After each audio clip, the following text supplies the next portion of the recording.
Hello, good evening. This is Darren and Julia with the Mental Minute Baltimore. How are you, Julia? Good, how are you? I'm doing very good.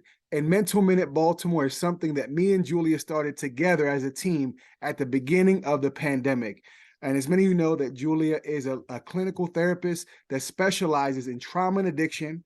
She's also a published author. She published her first book, Crossing Past the Intersection Between Trauma and Addiction.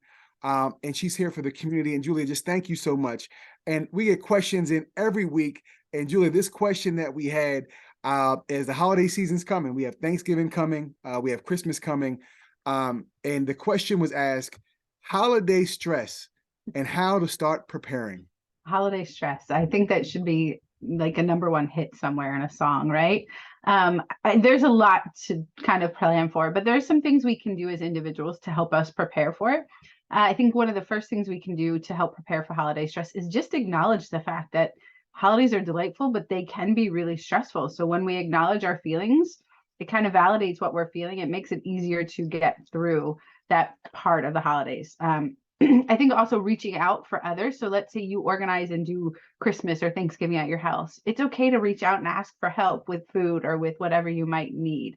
And really being realistic about what to expect from the holidays, whether or not it's that everybody shows up or just a few select group, whether or not everybody's going to like the food, and understanding how everybody's going to interact and being really realistic with what you can do and what others expect from you. Learning to say no. Like, I can't commit to 15 holiday parties in one day. It's just not realistic of me. Learning to kind of make healthy habits along the way of, again, not only saying no, but setting boundaries and limits. I'm not spending $500 on your kid for Christmas, or I don't have that type of money. And then learning to take a break when you're in the holidays and you're doing all the parties and you're going from place to place. Learning to take a break. If you need to take a minute to step outside just to gather yourself, do that, and I think that becomes really important for that. Thank you very much for that, Julia. And to add on to that, what about somebody that says that, it brings up, loved ones that passed, and like, even for like the question was asked, somebody that has a family, but they don't want to let their family know they have the wife, kids, that the holidays makes them, stressful, makes you think about things. Ain't it good for that person, mother or dad, to be open with their family about how they feel? Can you elaborate a little bit on that? Sure.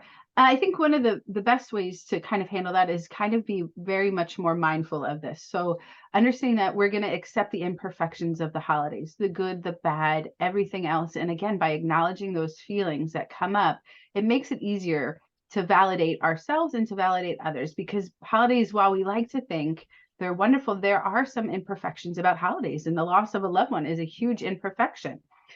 Then also don't lose sight of what's really important, what's really going on. It's about family. It's about spending time together. And if you don't have all of your family there, how do you want to honor that family member that is not with you? How do you want to make it important for you and them?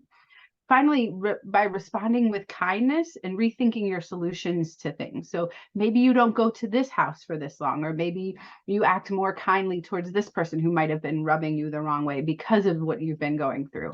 Really rethinking those things can help the person deal with what's going on in those holidays.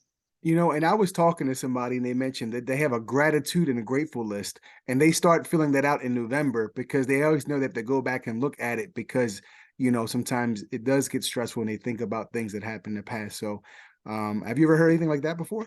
Absolutely. And I think it's important year round, but holidays tend to be really big triggers for a lot of people. It really activates past stuff. And again, that's the really big thing, is if we're mindful and understand that that's past, we can then validate those emotions that we're feeling, and using that grateful list, that gratitude list, to then help us be happy with what we have in the present moment.